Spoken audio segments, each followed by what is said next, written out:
understood it yet? We are in war. It is the Third World War, silent and devastating like a toxic cloud that wraps together all of humanity. As with every war, the goals are always the same: divide, conquest, and destroy. The only difference is now, the weapons are not guns or bombs or missiles. They're called spread, BCE, swap, austerity, fiscal compact, ESM, credit rating, and many more. They're equally strong weapons of mass destruction. But it's the army of the finance speculation, the one who strangles the economy, the one who harasses the democracies, the one that makes us scared slaves, the one that imposes a lifestyle upon all of us that we don't like. It seems we're watching the dawn of a new era, a period where discoveries in all of the different sectors of science and medicine should have allowed an easier life for us, to have defeated all the diseases and world famine. We would all have had far more free time because the machines would have worked for us, but it hasn't gone that way. The modern world obviously needs some improvement. Cancer and other epidemic diseases are responsible for deaths at an unstoppable rate. The pandemic spreads globally and increases like the incomes for the pharmaceutical industries. Hunger in the world has not been defeated. Violence keeps devastating entire world areas, and a situation of poverty is forcing entire populations to migrate. The United States are just like the old and beloved Europe, where the social differences are getting wider. Rich people are becoming more rich. The middle class is being pushed towards poverty, and the lower class spirals uncontrollably towards misery.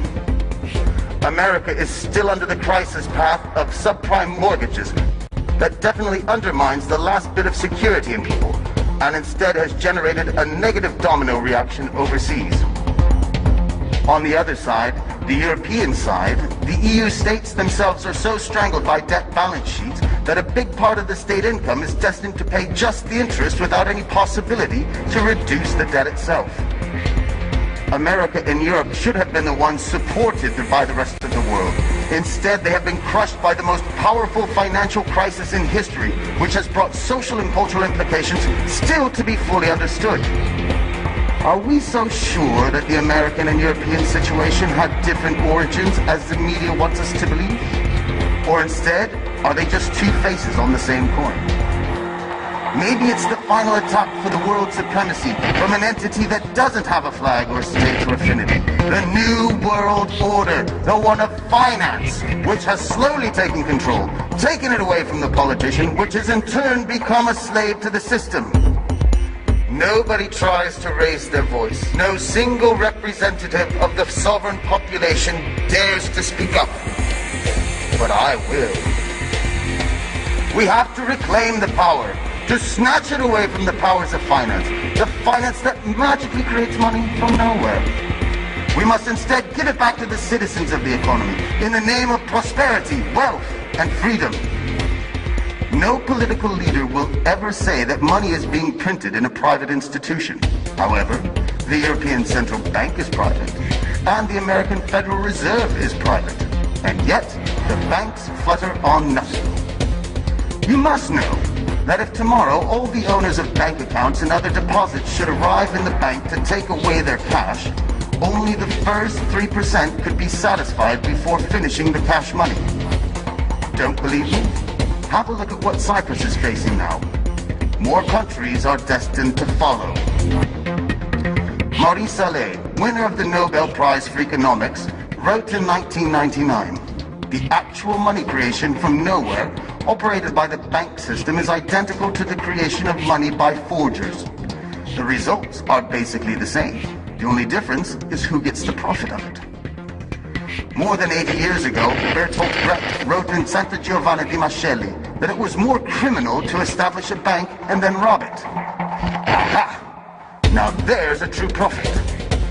At the time, the weapons of mass destruction were not yet created by finance. Which ones? Well, between the lies and the misleading, all at the service of finance, the choice is huge. The ESM, for example, is the European mechanism of stability. Or is it? The new Save the State funds, or as we all know in reality, are the bailouts to help just the banks and businesses. Just take a look at Greece. For all of this support, 52% goes to the international banks and to the business owners to help them, to reward them, to save them. There is 23% which goes to the European Central Bank. Then there is 20% which is designated for the Greek banks. And finally, just a meager 5% actually goes to the Greek state and their citizens. Something, or should I say some things, are clearly wrong here. You must understand something. The user is only afraid of one thing, which is that his client will die. The user has to constrict them so he can make them a slave, but the client doesn't have to die. I'd like you to keep in mind something very important, which is when all of us are asked to tighten up the belt, is Europe asked to do the same? This is bullshit. Sometimes there's a gentleman who asks us just that.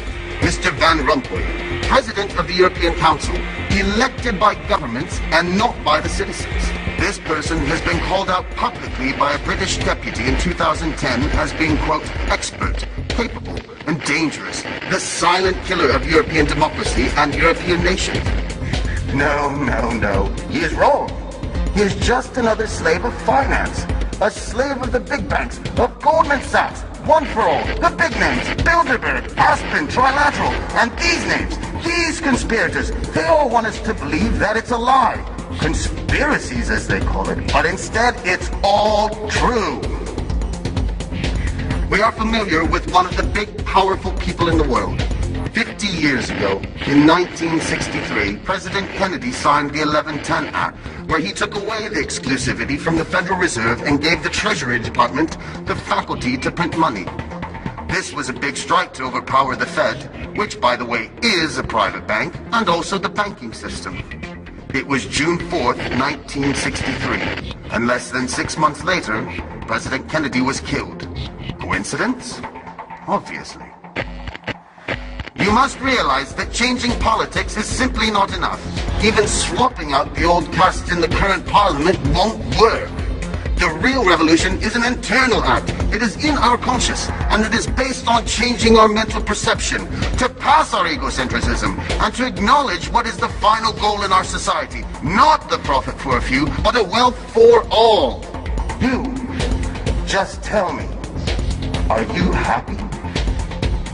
So, from this moment, since the finance started the war, I declare to the men and women of power, so big, so few, so timid, with what weapons shall we fight back?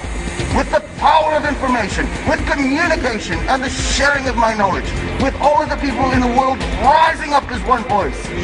Now, they know that I know, but now you know as well. My friends, happiness is freedom.